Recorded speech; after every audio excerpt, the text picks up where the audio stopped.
I can damn near, I can damn near tell you who it tell. So you're a rat identifier. Yes, sir. Slime snake. He has like a rat radar. You got a rat. A Damn, that's a radar. company. Not rap radar. Rat radar. Yeah, a radar. A radar. A radar. The Young Thug RICO trial is set to begin next Monday, January 9th, down in Atlanta. With over 300 witnesses and counting set to testify, and the jury selection beginning this week, the stakes of this trial is very high. As if Young Thug were to be convicted, he is facing minimum 20 years. Now, Young Slime Life is being charged with 65 charges, with Jeffrey Williams, Young Thug, being indicted on 8 of them. Thankfully, none of these are murder charges. Now, for many hip-hop fans, it's very crazy to think that they were arrested 8 months ago, and now trial is set to begin next week. The 8 charges Young Thug is being hit with is conspiracy to violate the RICO Act, possession of a machine gun, 2 counts of participation in criminal street gang activity, possession of marijuana with intent to distribute, possession of cocaine, possession of a firearm, and lastly, possession of codeine with intent to distribute. This is a state RICO case, and with Young Thug, who's being labeled as the kingpin, as King Slime, he has no choice but to take it to trial.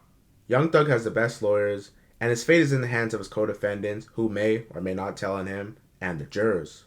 The jury selection process has just begun, as they're interviewing hundreds of people a day to make sure they are ready and willing to devote the next 3 to 6 months of their time to the biggest criminal hip-hop case in history.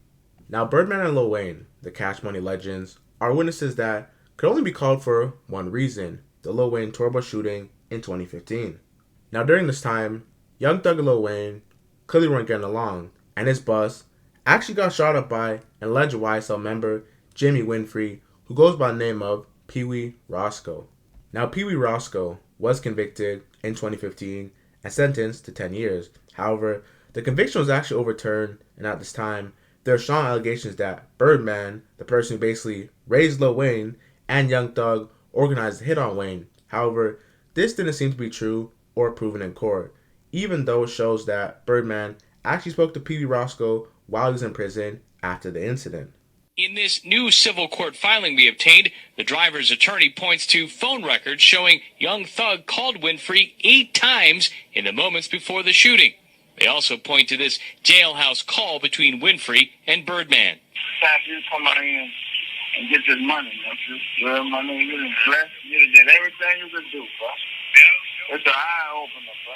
This alleged tension between both Wayne and Young Thug is over Thug releasing his album under Lil Wayne's Carter sequence. Throughout the last 20 years, Lil Wayne has released Carter 1 through 4, and Young Thug planned to release his own mixtape called Carter 5. At the time, Lil Wayne was having problems with Birdman and his record label Cash Money, as his album kept getting shelved and he couldn't release it. So you can only imagine how someone close to you at the time dropping a project, stealing your name and putting in Carter 5, knowing you couldn't drop your album, would make him upset. The question still remains: will Birdman or Lil Wayne take the stand against Young Thug? And the answer is hell no. The prosecution definitely wants him to, so they can paint the narrative of Young Thug being this head honcho and aggressive gang leader who organized and paid someone to even take out Lil Wayne in Atlanta in 2015. It's basically what they did with the death of Peanut, wife and Lucci's day one homie, trying to link Young Thug as the person who rented the car, orchestrating a murder.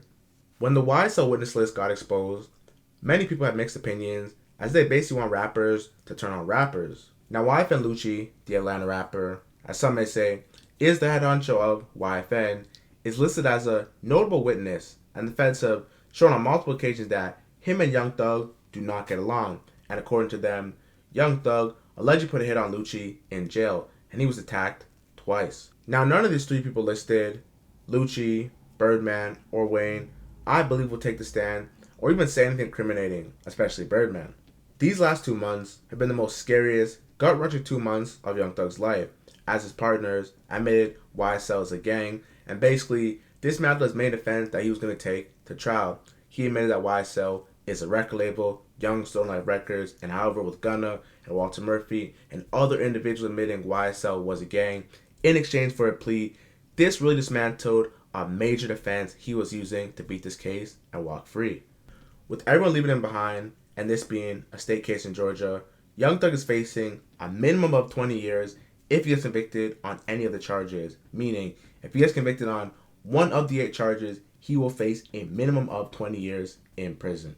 Without saying much, but still giving the raw truth, between Gunna, Lil Duke, and Young Thug's brother Unfunk, one of them will be forced to implicate him in a crime with the simple answer of a yes or no. We all understand that they complete the 5th, but not in every situation.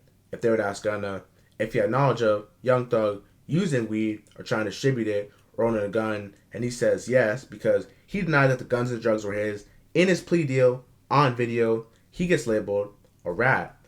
And if he says no, he's a rat because he took the stand.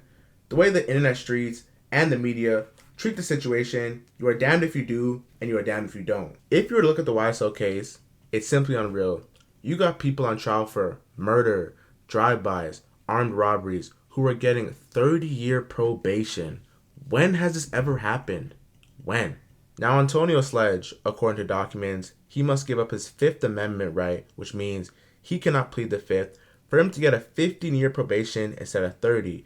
Now, he 100% has to tell Young Thug, according to his plea agreement, as he admitted Young Thug gave him money to lay low. Now, when this whole Gunna stuff came out about him getting his plea, we were all happy. We were like, Gunna's coming home. But then we saw the video of him saying, yes, ma'am, YSL's criminal organization. Yes, ma'am, I was in the car but it didn't belong to me. And we were like, just had mixed opinions. But this right here, no, this is straight out snitching. He said he gave out money for him to lay low. And when it came to Gunna, we were sort of on the fence like, maybe Thug told him to come home. Maybe Thug's like, you can do more for me out of jail than in prison. But no, with this guy, Antonio Sledge, who's 40 years old, this is straight up telling. Like, no cap.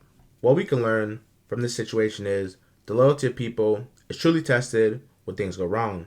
We have people admitting YSL is a gang, baby mamas begging their boyfriend to snitch to come home, real life occurrences that nobody thinks about, that in no way, shape, or form should be glorified.